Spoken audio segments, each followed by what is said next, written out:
Negeri yang terkenal dengan industri kartun Upin Ipin ini merupakan negara yang dikenal unik. Memiliki budaya tradisional yang masih kuat terjaga hingga saat ini, sekaligus digempur masyarakat Bangladesh yang makin menampakkan diri di sudut kota. Menampilkan modernitas dan kemajuan di satu sisi, tetapi merasakan kekhawatiran di sisi lain. Itulah yang dirasakan oleh warga Malaysia saat ini. Sebagian kota di Malaysia mengalami masalah polusi udara, terutama di kota Klang Selangor dan Banting Selangor. Polusi udara tersebut terutama berasal dari transportasi darat, emisi industri, dan sumber pembakaran terbuka. Di antara semua itu, transportasi darat merupakan penyumbang polusi udara terbesar di kota tersebut. Kini negara Malaysia terdiri dari 9 sultan, serta 4 negara bagian keempatnya dipimpin oleh Yang di-Pertua Negeri, sebutan gubernur di Malaysia. 9 kesultanan Malaysia antara lain Johor, Kedah, Selangor, Kelantan, Negeri Sembilan, Pahang, Perak, Perlis, dan Terengganu. Sebelum memakai nama Malaysia, negara pencipta kartun Upin dan Ipin ini sempat mengalami pergantian nama. Seorang ahli geografi Yunani Romawi bernama Ptolemeus pertama kali menamai Malaysia dengan Aurea Chersonesus. Nama awal ini mempunyai makna semenanjung emas, tercantum dalam buku Ptolemeus Geographia yang ditulis sekitar tahun 150 Masehi. Malaysia saat ini mengalami pertumbuhan penduduk yang lambat laun melambat. Jumlah penduduk Malaysia saat ini adalah 32,37 juta jiwa. Sebagian besar masyarakat Malaysia bukan vegetarian, karena mereka mengonsumsi daging dengan jumlah rata-rata 52,3 kg per tahun. Menurut survei Ipsos, 17% responden di Malaysia setuju untuk tidak mengonsumsi daging hewan, sedangkan 82% tidak setuju. Bahasa resmi di Malaysia adalah bahasa Melayu. Selain bahasa Melayu, beberapa bahasa yang digunakan di Malaysia adalah bahasa Inggris, bahasa Tamil, bahasa Mandarin, bahasa Hokkien, bahasa Bengali, bahasa Hindi, bahasa Punjabi, bahasa Malayalam, dan bahasa Telugu.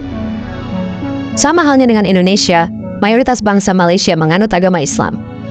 Berdasarkan data Tempo, persentase penduduk Muslim di Malaysia berkisar 61,3% dari total populasi. Serupa umat Muslim di seluruh dunia, mereka juga menjalankan peribadatan dan merayakan hari keagamaan. Ada pula peringatan momen spesial seperti bulan Ramadan, Idul Adha, dan hari raya keagamaan Islam sejenisnya. Meskipun mayoritas masyarakat Malaysia memeluk agama Islam, negara ini memiliki agama besar di dunia, seperti agama Hindu, Buddha, Kristen, Konghucu, dan agama-agama lainnya dapat ditemukan di negara ini. Malaysia juga dijuluki sebagai negeri jiran, karena letaknya yang paling dekat dengan Indonesia di antara negara-negara lain di Asia Tenggara. Kata jiran dalam bahasa Melayu berarti tetangga. Oleh sebab itu, warga Malaysia dan Indonesia terlihat sangat akur, saling menghargai, terlihat aman, nyaman, dan damai. Ibu kota Malaysia ialah Kuala Lumpur. Kota ini menjadi pusat utama bagi kegiatan kebudayaan, bisnis, serta keuangan di Malaysia. Parlemen Malaysia, serta kediaman resmi yang di-Pertuan Agong juga terletak di Kuala Lumpur. Selain itu, kota yang memiliki populasi signifikan warga Bangladesh di Malaysia adalah Kuala Lumpur. Kota-kota besar seperti Selangor dan Johor Bahru juga memiliki komunitas besar pekerja migran asal Bangladesh. Mereka umumnya bekerja di sektor konstruksi, manufaktur, dan layanan. Kelakuan warga Bangladesh di Malaysia, seperti halnya warga negara lain, sangat beragam dan tidak dapat disamaratakan. Sebagian besar warga Bangladesh yang berada di Malaysia adalah pekerja migran yang datang untuk mencari nafkah. Mayoritas pekerja Bangladesh di Malaysia dikenal rajin bekerja, terutama dalam pekerjaan yang membutuhkan tenaga fisik, seperti konstruksi dan pabrik. Mereka cenderung membentuk komunitas yang kuat dan solidaritas yang tinggi, di mana mereka saling membantu, terutama karena mereka berada jauh dari keluarga dan tanah air. Hubungan antara pekerja migran Bangladesh dan warga lokal kadang mengalami gesekan, terutama terkait dengan isu ketenaga kerjaan dan kondisi hidup. Namun, secara umum, banyak juga warga lokal yang menerima mereka sebagai bagian dari masyarakat. Pemerintah Malaysia memiliki beberapa kekhawatiran terkait dengan keberadaan warga Bangladesh yang tinggal di Kuala Lumpur dan daerah sekitarnya. Salah satu kekhawatiran terbesar adalah terkait dengan masuknya warga Bangladesh secara ilegal atau tinggal melebihi batas izin tinggal. Ini dapat menimbulkan masalah imigrasi yang lebih luas dan memperumit pengelolaan populasi pekerja asing. Ada sekitar 221.000 pekerja migran Bangladesh di Malaysia. Dari jumlah tersebut, banyak pekerja migran Bangladesh di Kuala Lumpur tinggal di tempat-tempat yang padat dan kurang memadai. Pemerintah khawatir tentang dampak sosial dan kesehatan dari kondisi tempat tinggal yang buruk ini, seperti penyebaran penyakit dan masalah kesehatan lainnya. Tidak hanya itu, jumlah besar pekerja migran dari Bangladesh kadang menimbulkan tantangan dalam hal integrasi sosial dan kohesi masyarakat. Ada kekhawatiran tentang potensi konflik sosial antara penduduk lokal dan pekerja migran akibat perbedaan budaya, persaingan pekerjaan, atau persepsi negatif dari masyarakat lokal. Ada seseorang yang menceritakan budaya atau kebiasaan warga Malaysia yang sangat melekat yang mungkin agak sulit untuk dihilangkan. Sebelum lanjut, saya akan disclaimer terlebih dahulu. Tidak semuanya warga Malaysia memiliki kebiasaan yang sama. Mungkin kebiasaan ini sering dijumpai dalam aspek kehidupan warga, lebih tepatnya warga Malaysia. Warga Malaysia adalah sekelompok individu yang unik. Meskipun secara kolektif terdiri dari orang-orang dengan ras dan kepercayaan berlainan, kami semua berbagi kesamaan tertentu yang menjadikan kami orang Malaysia.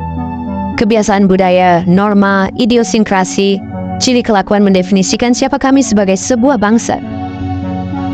Beberapa contoh karakteristik yang dimiliki oleh kebanyakan, jika tidak semua, orang Malaysia adalah kecintaan abadi pada makanan, kebutuhan tak terjelaskan untuk menambah kata la atau la di akhir setiap kalimat, atau bahkan sikap ya, boleh dengan ucap yang santai.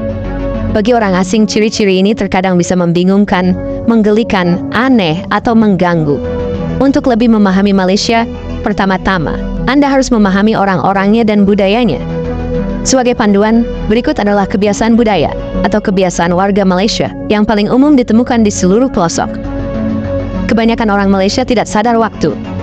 Ada peribahasa di Malaysia ketika acara dan upacara terlambat dimulai, waktu Malaysia lah. Kebanyakan orang Malaysia tidak memandang waktu sebagai komoditas, dan alhasil, mereka sangat longgar, biasanya telat untuk rapat dan janji temu. Parkir double adalah pemandangan yang lumrah. Terkadang kami bisa menjadi pemarkir kreatif, sebuah istilah yang lebih baik untuk memanggil kami serampangan. Biasanya hal ini disebabkan oleh sejumlah individu yang memarkir di sebelah atau di belakang mobil yang sedang parkir terlebih dulu. Kenapa jalan kaki kalau bisa berkendara? Orang Malaysia benci jalan kaki. Sebagian berasal dari kombinasi iklim tropis panas dan rasa malas. Begitu kami tahu cara mengemudi, hilanglah hari-hari berjalan kaki. Oleh sebab itu, lalu lintas macet parah.